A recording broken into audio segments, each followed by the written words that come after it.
பிஸ்மில்லாஹிர் ரஹ்மானிர் ரஹீம். அஸ்ஸலாமு அலைக்கும் வரஹ்மத்துல்லாஹி வபரகாத்து. அன்புக்குரிய மாணவர்களே, இன்றைய தினமும் தரம் 12 இஸ்லாம் பாடத்திட்டத்தில் மறுமை பற்றிய நம்பிக்கை தொடர்பாக பார்க்க இருக்கின்றோம். பாடத்துக்குள் நாங்கள் செல்வோம்.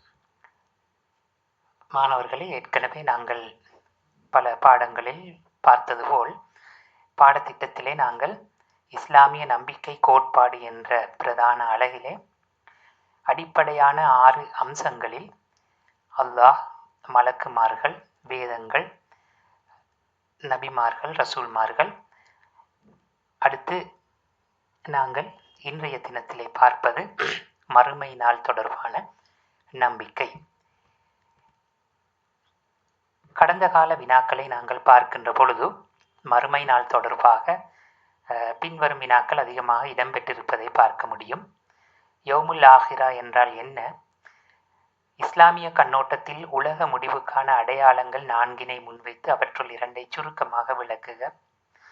மறுமை நம்பிக்கை ஓர் முஸ்லிமின் வாழ்வில் ஏற்படுத்தும் தாக்கங்களுள் 6 அம்சங்களை குறிப்பிடுக. இது போன்ற வினாக்கள் பகுதி 2 வந்திருப்பதை நாங்கள் பார்க்க முடியும். எனவே நாங்கள் எமது இந்த பாடத்துக்குள் நுழைவோம். மறுமை நம்பிக்கை என்றால் என்ன? உங்களுக்கு தெரியும், ஒரு முஸ்லிம், ஒரு மூமின் ஈமான் கொள்ள வேண்டிய அடிப்படையான 6 அம்சங்களில் ஒன்றுதான் மறுமை நம்பிக்கை. எனவே ஒவ்வொரு முஸ்லிமும், ஒவ்வொரு மூமினும் கட்டாயம் மறுமை நாளை நம்பிக்கை கொண்டாக வேண்டும். இதன் மூலம் கருத வருவது நாங்கள் உலக வாழ்க்கைக்கு பின் முடிவில்லாத நிலையான இன்னொரு வாழ்க்கை உண்டு என்று விசுவாசிப்பதே சுருக்கமாக மறுமை நம்பிக்கை என்று சொல்கின்றோம். மனிதனுக்கு சோதனை களமாக இந்த உலகம் வழங்கப்பட்டிருக்கின்றது. இவ்வுலக வாழ்க்கையின் பின்னர் இன்னும் ஒரு வாழ்க்கை இருக்கிறது. இவ்வுலகு அழிக்கப்பட்டு மனிதர்கள் எல்லோரும் விசாரணைக்காக மீள எழுப்பப்பட்டு அவரவர் செயல்களுக்கு ஏற்ப சுவர்க்கமோ நரகமோ அல்லாஹ்வால் வழங்கப்படும். இதனை நாங்கள் நம்புவதுதான் மறுமை பற்றிய நம்பிக்கையில் உள்ளடங்குகின்றது. பல இறை தூதர்களும் மறுமை பற்றிய நம்பிக்கையை தமது மக்களிடத்திலே முன்வைப்பதில் பல சிரமங்களை வரலாற்று நெடுகிலும் எதிர்கொண்டுள்ளனர். அந்த மக்கள் மறுமையை பற்றி நம்புவதை பலபோது புறக்கணித்திருக்கின்றார்கள். எனவே அதனை நிறுவுவதற்காக, அந்த நம்பிக்கை அவர்களில் உள்ளங்களில் ஆழ பதிப்பதற்காக நபிமார்கள், இறை தூதர்கள் பல்வேறு சோதனைகளை அவர்கள் முகம் கொடுத்திருக்கின்றார்கள். அந்த வகையில் நபி முஹம்மது ஸல்லல்லாஹு அலைஹி வஸல்லம் அவர்களும் மறுமை நம்பிக்கை பற்றி இந்த சமூகத்துக்கு எடுத்து கூறிய போது அதனை பரிகசித்தார்கள். சாத்தியமற்ற ஒன்றாக அவர்கள் காவிர்கள் நபி அவர்களை பரிகசித்து சொன்னார்கள். வீணான வினாக்களை தொடுத்தார்கள். எனவே அவை அனைத்துக்கும் அல் குர்ஆன் தர்க்க ரீதியாக, அறிவியல் ரீதியாக பதில்களை முன்வைத்ததை நாங்கள் பார்க்கின்றோம். மறுமை நாளுடைய முக்கியத்துவம் தொடர்பாக நாங்கள் சொல்கின்ற பொழுது அல் குர்ஆனிலே மக்கிய சூறாக்களில் அதிகமாக இது பற்றி இடம்பெற்றிருக்கின்றது. ஏனெனில் மக்கா காலப்பகுதியிலே அக்கீதா தொடர்பான அம்சங்கள் அதிகமாக போதிக்கப்பட்டதை நாங்கள் பார்க்கின்றோம். அதேபோல் குர்ஆனில் பல வசனங்களில் அல்லாவை ஈமான் கொள்வதோடு சேர்த்து மறுமை நாளை ஈமான் கொள்வது இணைத்து சொல்லப்பட்டது. எனவே அல்லாவை ஈமான் கொள்வதும் மறுமை நாளை ஈமான் கொள்வதும் மிக மிக அடிப்படையான 2 அம்சங்கள் ஈமானுடைய 6 அம்சங்களிலே. எனவே இந்த விடயத்தை நாங்கள் வைத்து பார்க்கும் பொழுது அல்லாவையும் மறுமை நாளை ஈமான் கொள்ளும் போது ஏனைய 4 விடயங்களையும் ஒருவன் தானாகவே ஈமான் கொள்ளும் நிலைக்கு உட்படுகின்றான். குர்ஆனில் மட்டுமல்லாமல் ஹதீஸிலும் பல இடங்களில் அல்லாவையும் மறுமை நாளையும் ஈமான் கொள்வது பற்றி சொல்லப்பட்டிருக்கின்றது. மறுமையை சுட்டும் பதங்கள் குர்ஆனிலே சுமார் 21 பதங்கள் இருக்கின்றன. உதாரணமாக யோமுத்தீன், யோமுல் பாஸ், யோமுல் கியாமா, யோமுல் ஹஷர், யோமுல் ஹிசாப், யோமுல் சாஹா, யோமுல் ஆஹிர் போன்ற சொற்கள் மறுமை நாள் இடம்பெறுகின்ற அந்த நிகழ்வுகளை மையப்படுத்தி அந்த மறுமை நாளுக்கு சொல்லப்பட்டிருக்கின்ற குர்ஆனில் இடம்பெற்றிருக்கின்ற சொற்களாக நாங்கள் சொல்ல முடியும். மறுமை உண்டு என்பதற்கு குர்ஆன், நாங்கள் ஏற்கனவே சொன்னோம், பல ஆதாரங்களை, தர்க்க ரீதியான ஆதாரங்களை முன்வைக்கின்றது. ஏனெனில் பல நபிமார்களும் அதனை அந்த சமூகத்திலே நிறுவுவதற்கு பல கஷ்டங்களை அனுபவித்திருக்கின்றார்கள். எனவே குர்ஆன் அந்த சந்தேகங்களை நிவர்த்திக்கும் வகையில் பல உதாரணங்களோடு அந்த விடயத்தை வலியுறுத்தி இருக்கின்றது. முதலாவதாக உக்கிப்போன எலும்பு துண்டை கொண்டு வந்து நபியவர்களிடம் இதை எப்படி உமது இறைவன் மீண்டும் எழுப்புவான் என காபிர்கள் பரிகாசமாக கேட்டபோது அல்லாஹ் தாலா இந்த வசனத்தை இறக்கி அதற்கு பதிலளித்தான். நபியே கூறுங்கள், முதன்முறை எவன் உருவாக்கினானோ அவனே அதனை மீள உயிர் கொடுத்து எழுப்புவான். எனவே மனிதனை முதல் படைத்தவனுக்கு அவனை இரண்டாம் முறை படைப்பது இலகுவானது என்று தர்க்க ரீதியான பதிலை சொன்னது. இரண்டாவது, பிறப்பும் இறப்பும் கொண்ட இவ்வுலக வாழ்க்கை என்பது காலத்தின் கோலம், எல்லாம் காலம் செய்கின்ற வேலை என்று வாதிட்டவர்களுக்கு அல் குர்ஆன் இவ்வாறு அவர்களுடைய அறியாமையை தெளிவுபடுத்தியது. நாங்கள் மரணிப்பதும் வாழ்வதும் தவிர உலக வாழ்க்கை வேறொன்றும் இல்லை, எங்களை காலமே அளிக்கின்றது என்று அவர்கள் கூறுகிறார்கள். இது பற்றி அவர்களுக்கு எந்த அறிவும் கிடையாது, கற்பனையாகவே நினைத்து கொண்டிருக்கின்றார்கள் என்று அல் குர்ஆன் அவர்களுடைய மடமையை, காலமே எல்லாவற்றையும் செய்கிறது என்ற குதர்க்கமான அந்த வார்த்தைக்கு பதில் சொல்லியிருக்கிறது. மூன்றாவது, மறுமை சாத்தியமானதா என சந்தேகம் கொண்டோரை பார்த்து குர்ஆன் இவ்வாறு பதில் சொல்லியிருக்கின்றது. மக்களே, மீள உயிர் கொடுத்து எழுப்பப்படுதல் பற்றி உங்களுக்கு சந்தேகம் இருந்தால் நாமே உங்களை மண்ணில் இருந்து ஒன்றுமில்லாத நிலையில் படைத்தோம். எனவே மனிதனை முதல் படைப்பதுதான் எந்த ஒன்றையும் அடிப்படையாக கொள்ளாமல் படைத்த படைப்பு. எனவே அந்த நிலையிலே ஒன்றுமே இல்லாத நிலையில் மனிதனை படைத்த அல்லாஹ்வுக்கு அந்த மனிதனின் எச்சங்களை வைத்து அவனை மீளவும் இரண்டாம் முறை படைப்பது என்பது மிக இலகுவானது என்ற கருத்தை தர்க்க ரீதியாக இந்த வசனம் சொல்கிறது. அதேபோல் எந்த முன்மாதிரியும் இல்லாமல் உலகை படைத்த அல்லாஹ்வுக்கு இரண்டாம் முறை அதனை உருவாக்குவது மிக இலகுவானது என்ற கருத்தையும் சொல்லியிருக்கின்றது குர்ஆன். அவன்தான் முதலில் படைத்தான், பின்னர் அவனை மீளவும் உயிர் கொடுப்பான். எனவே அதற்கு முன்னதை விட மிகவும் அது இலகுவானது. எனவே மனிதனுடைய அறிவின்படி யோசித்தால் முதலாவது மனிதனை படைப்பதுதான் கடினமான ஒன்றாக இருக்க முடியும். இரண்டாவது மனிதனை படைப்பது என்பது மிக இலகுவானது. எனவே இதில் சந்தேகம் கொள்வது மிகவும் அபத்தமானது என்ற கருத்தை சொல்கிறது. மறுமை நம்பிக்கையற்றோர் அது எப்போது வரும் என்று நபியவர்களிடம் பரிகாசமாக கேட்டனர். அதுக்கு குர்ஆன் பதில் சொன்னது, அப்போது மறுமையை அவர்கள் காணும் போது உலகிலே ஒரு காலை பொழுதோ மாலை பொழுதோ மாத்திரம் நாம் உலகிலே தங்கியிருந்தோம் என நினைப்பார்கள். அல்லாஹ் தஆலா மறுமை பற்றிய அறிவை மறைத்திருக்கின்றான். அதன் பல்வேறு விடயங்களை கவனத்திற்கொண்டு அல்லாஹ் தஆலா எங்களுக்கு அதனை சொல்லாமல் இருக்கின்றான். ஆனால் மனிதர்கள் மறுமையை திடீரென்று கண்டுகொள்வார்கள். அப்பொழுது அவர்கள் நாங்கள் கொஞ்ச காலம்தான் உலகில் வாழ்ந்தோம் என்று அவர்கள் எண்ணுவார்கள். எனவே இதை பற்றியும் குர்ஆன் அவர்களுக்கு எடுத்து சொன்னது. இறுதியாக மறுமை எப்பொழுது வரும் என்பது பற்றிய அறிவு அல்லாஹ்விடம் மட்டுமே உள்ளது. அது நபி அவர்களிடம் கூட இல்லை என்ற அடிப்படையான உண்மையை அவர்களுக்கு குர்ஆன் சொல்லி இருக்கிறது. அவர்கள் உம்மிடம் மறுமை எப்போது வரும் என கேட்கின்றனர். நபியே, நீர் எவ்வாறு அதனை அறிய முடியும்? உமது இறைவனே அதனை அறிந்தவனாக உள்ளான் என்ற அடிப்படை உண்மையை குர்ஆன் அந்த மக்களுக்கு சொல்கிறது. எனவே ஒரு நபி கூட மறுமை எப்போது வரும் என்பதை அறிந்து கொள்ள முடியாது. இந்த பிரபஞ்சத்தை படைத்த அல்லாஹ் மட்டுமே அது பற்றிய அறிவை வைத்திருக்கின்றான். அவன் அதனை மறைத்து வைத்திருக்கின்றான்.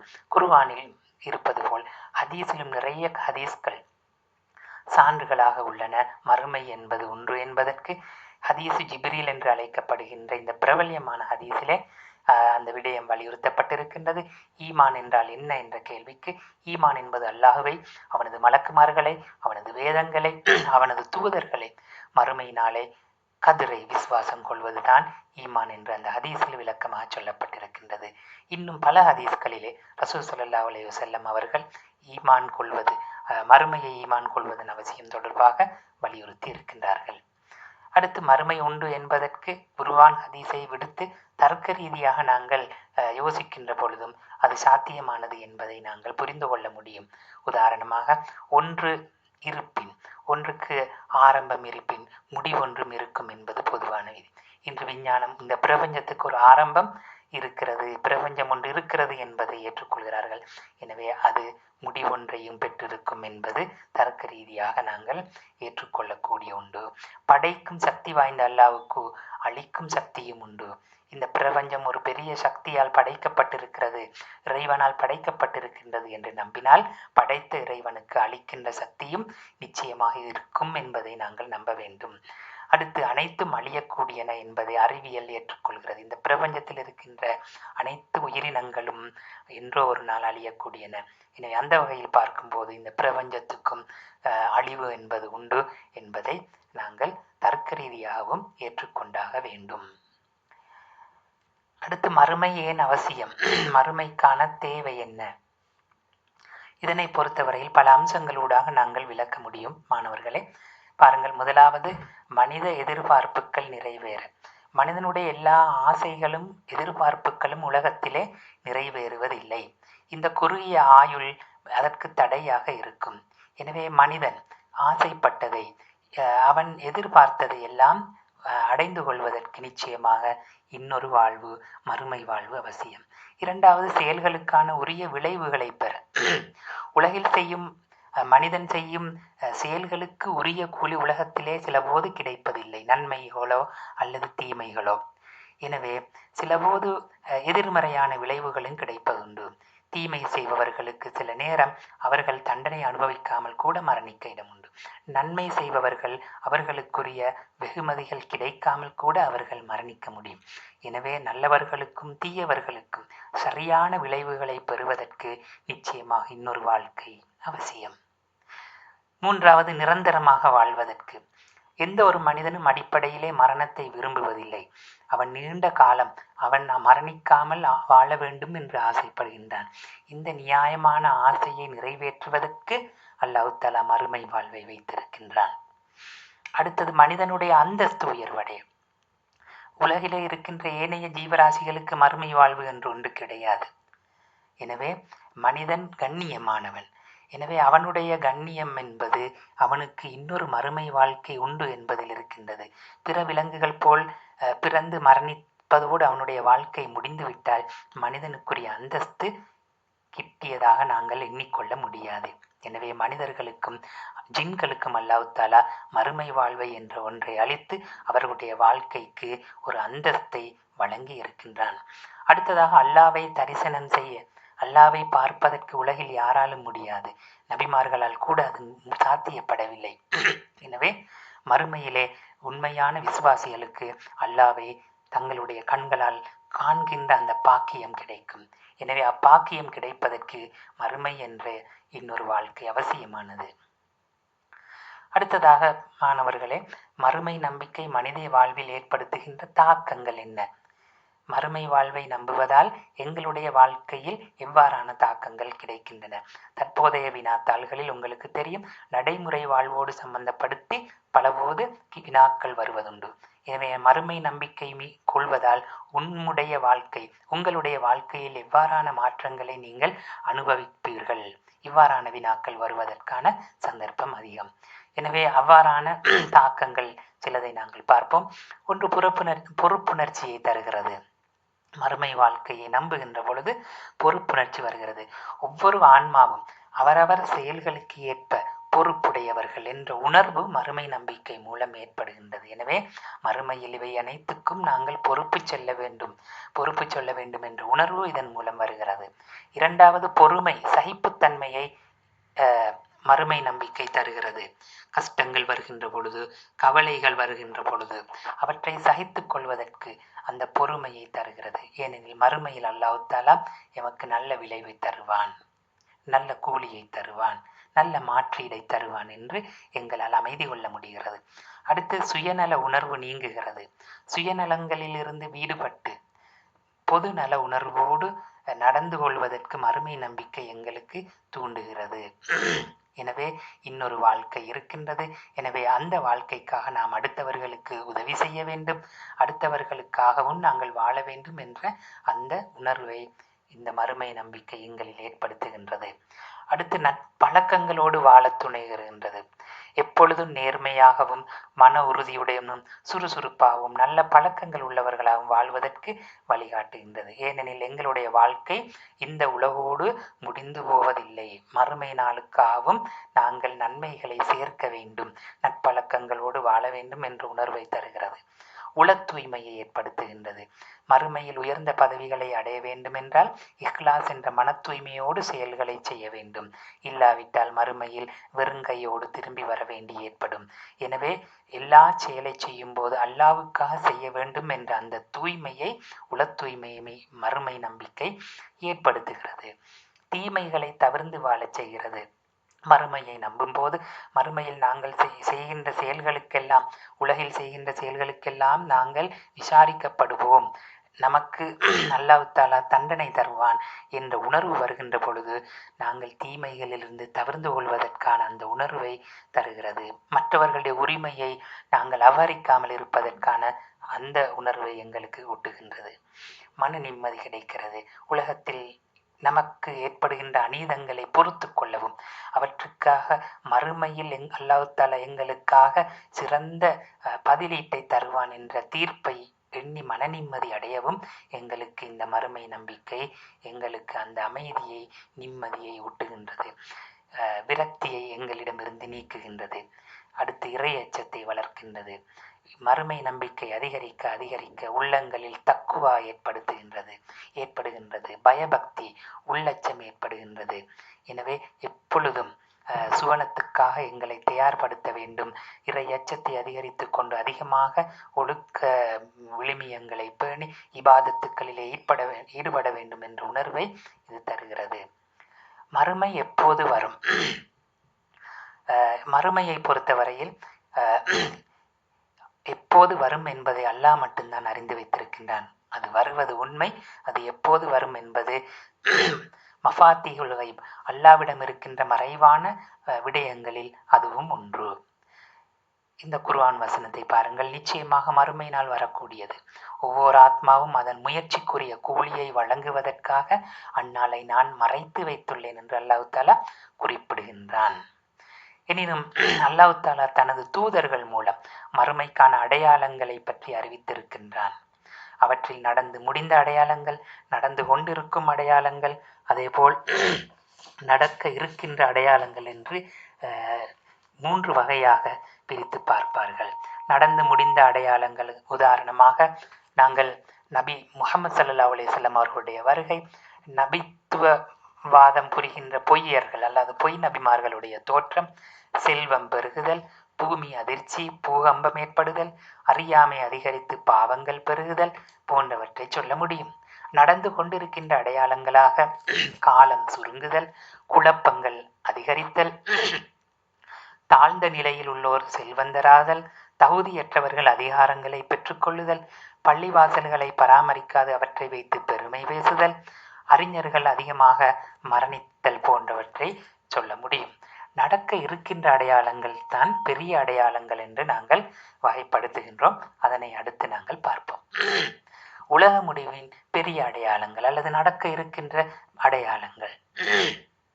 1. மஹ்தி அலைஹிஸ்ஸலாம் அவர்களுடைய வருகை.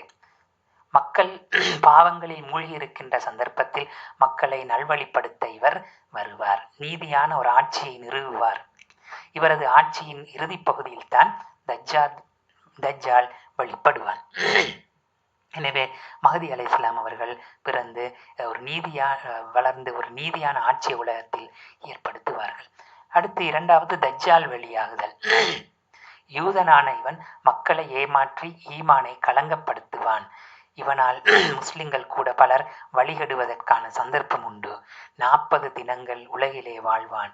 இவன் ஷாம் அல்லது சிரியா பகுதியில் ஈசா அலைஹிஸ்ஸலாம் அவர்களால் கொல்லப்படுவான். 3. ஈசா அலைஹிஸ்ஸலாம் அவர்களது வருகை. ஏற்கனவே வானுக்கு உயர்த்தப்பட்டிருந்த ஈசா அலைஹிஸ்ஸலாம் அவர்கள் மீண்டும் மக்களுக்கு நீதியை நிலைநாட்டுவதற்காக பூமிக்கு வருவார். பன்றியை கொள்வார், சிலுவையை உடைப்பார், ஜிஸ்யா வரியை நீக்குவார். இவரது வருகையின் பின்னர் மக்களிடம் செல்வம் அதிகரிக்கும். 4வதாக யாஜூஜ் மாஜூஜ் வருகை. ஏற்கனவே படைக்கப்பட்ட இவர்கள் மலை போன்ற ஒரு பகுதியிலிருந்து வசித்து பின் வெளிப்படுவார்கள். இவர்கள் பூமியில் பெரும் குழப்பத்தை ஏற்படுத்துவார்கள். ஈசா அலைஹிஸ்ஸலாம் அவர்கள் இவர்களுக்கு எதிராக பிரார்த்தனை செய்வார். ஒரு வகை புழுக்களை கொண்டு இவர்கள் அழிக்கப்படுவார்கள். இந்த அப்பத்துல் அருள் என்று அவை குறிப்பிடப்படுகின்றன. அடுத்து காபா இடிக்கப்படுதல். அபிசீனியா அல்லது ஹபஷா பகுதியைச் சேர்ந்த ஒருவனால் காபா இடிக்கப்படும். அதன் போர்வையை அகற்றி ஒவ்வொரு கல்லாக அவன் அகற்றி விடுவான். ஆறாவதாக சூரியன் மேற்கில் உதிக்கும். இதன் மூலம் பிரபஞ்ச இயக்கம் தலைகீழாக மாற்றமடையும். இதன் பின்னர் பலரும் இஸ்லாத்தை தழுவ முற்படுவார்கள். ஆனால் இதன் பின்னர் தௌபா ஏற்றுக்கொள்ளப்பட மாட்டாது.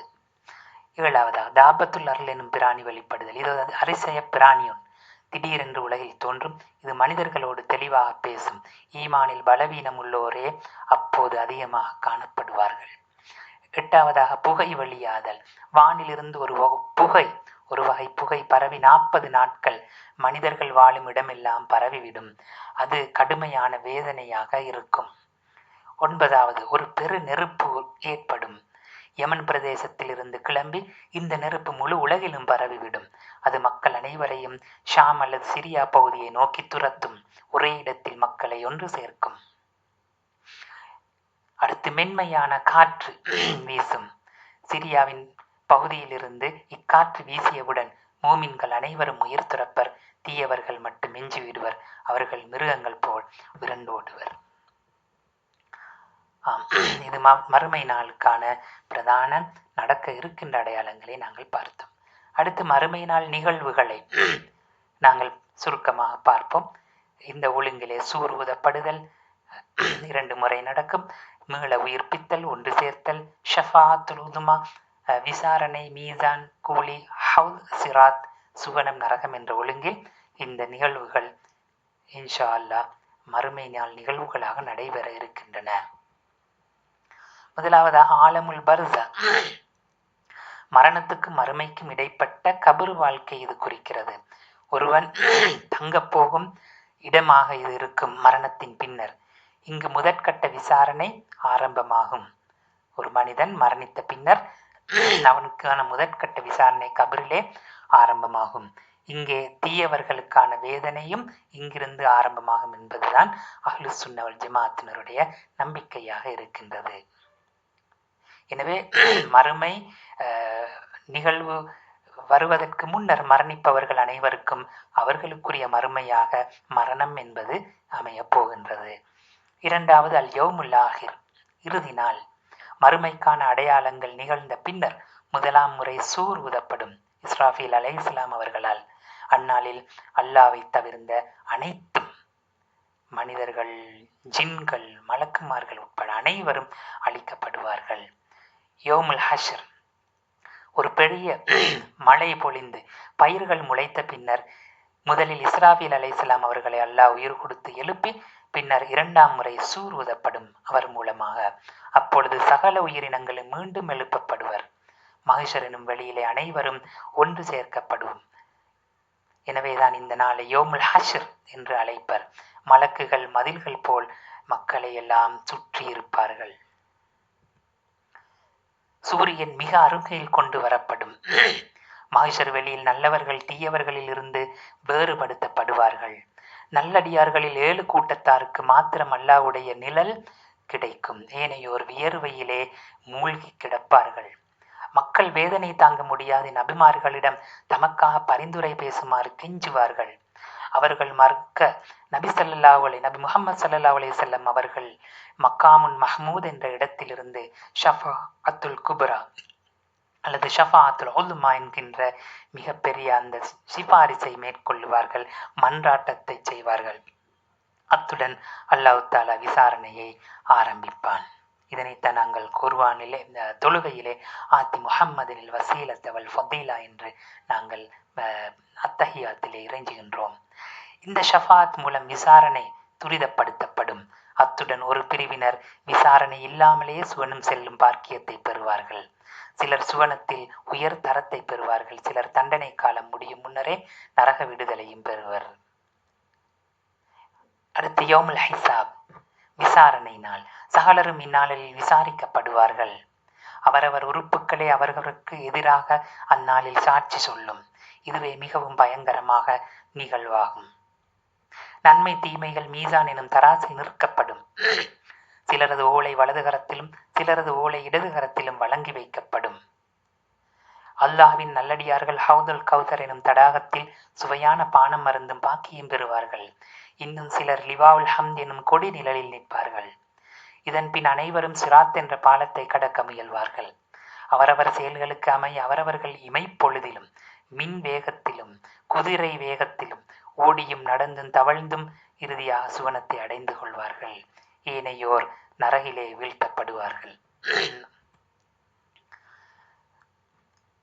மறுமை நம்பிக்கை பற்றிய இறுதியான அம்சங்களுக்கு வருகின்றோம். சுவர்க்க வாழ்வும் நரக வாழ்வும். சுவர்க்க வாழ்வு. உலகிலே ஒவ்வொருவரும் செய்த நற்செயல்களுக்கு ஏற்ப பல்வேறு படித்தரங்களில் இன்பத்தை சுவனத்திலே அனுபவிப்பார்கள். சுவனம் என்பது எமது கற்பனைகளுக்கு அப்பாற்பட்டது, விசாலமானது, ஒப்பிட முடியாதது, விலை மதிக்க முடியாதது போன்ற கருத்துக்களை நாங்கள் குர்ஆன் ஹதீஸிலே கண்டுகொள்கின்றோம். சுவர்க்கங்களின் பெயர்களை கொண்டு அவற்றுடைய படித்தரங்கள் வேறுபடுத்தப்படும். ஜன்னத்துல் ஃபிர்தௌஸ் என்பது அதனிலே உயர்ந்த தரம். ஜன்னத்துல் அதன், ஜன்னத்துல் நயீம், ஜன்னத்துல் ஹுல்த், தாருல் சலாம், தாருல் ஜலால், தாருல் கரார். இந்த சுவர்க்கங்களில் மிகவும் உயர்ந்ததும் சிறந்ததும் ஜன்னத்துல் ஃபிர்தௌஸ் எனும் சுவர்க்கமாகும். அல்லாஹ்வுடைய அரசின் கீழ் இந்த சுவர்க்கம் அமைந்திருக்கும். நீங்கள் அல்லாஹ்விடத்தில் சுவர்க்கத்தை கேட்கும் போது உயர்ந்த தரத்தில் உள்ள ஃபிர்தௌஸ் எனும் சுவர்க்கத்தையே கேளுங்கள் என்ற ஹதீஸை நாங்கள் பார்க்கின்றோம்.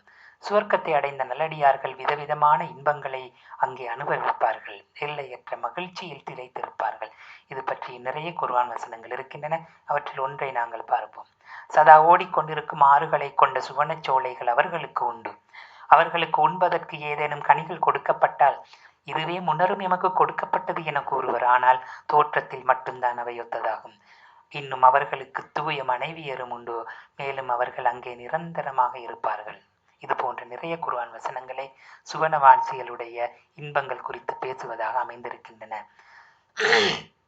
சுவனம் செல்வதற்காக நபி ஸல்லல்லாஹு அலைஹி வஸல்லம் அவர்கள் எவ்வாறான நற்செயல்களில் ஈடுபட வேண்டும் என்பதை பல ஹதீஸ்களினூடாக அவர்கள் வலியுறுத்தி இருக்கின்றார்கள்.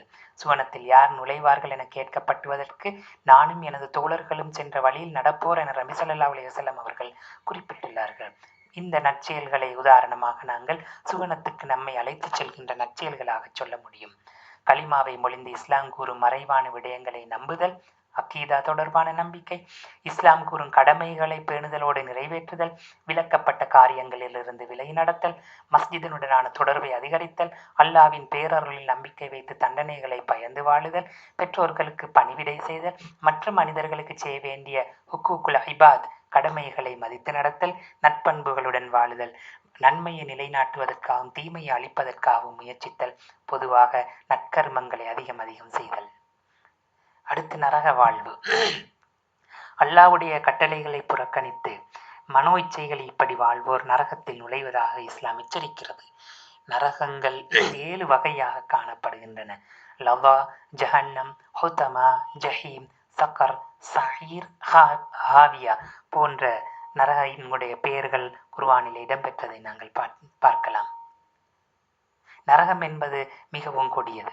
நரக காட்சிகளை குர்ஆன் வசனங்கள் பல எங்களுக்கு சொல்லி எச்சரிக்கின்றன. உதாரணமாக, நிச்சயமாக ஜக்கூம் எனும் கள்ளி மரத்தை நீங்கள் சாப்பிடுவீர்கள், அதன் மூலம் உங்கள் வயிற்றை நிரப்புவீர்கள், பின் நோய்வாய்ப்பட்டு கடும் தாகமுற்ற ஒட்டகம் துடிப்பதை போல் நீங்கள் கொதிக்கும் நீரை குடிப்பீர்கள். இவ்வாறான கடுமையான வசனங்கள் குர்ஆனிலே இடம்பெற்றிருக்கின்றன.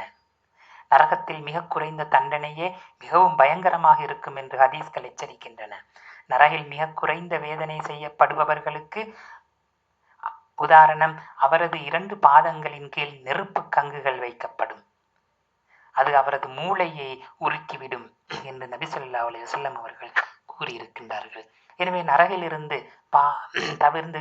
நரகிலிருந்து நம்மை பாதுகாத்துக் கொள்வதற்கு நாங்கள் என்ன செய்ய வேண்டும்? இஸ்லாம் அதற்கான வழிகாட்டல்களை சொல்லி இருக்கின்றது.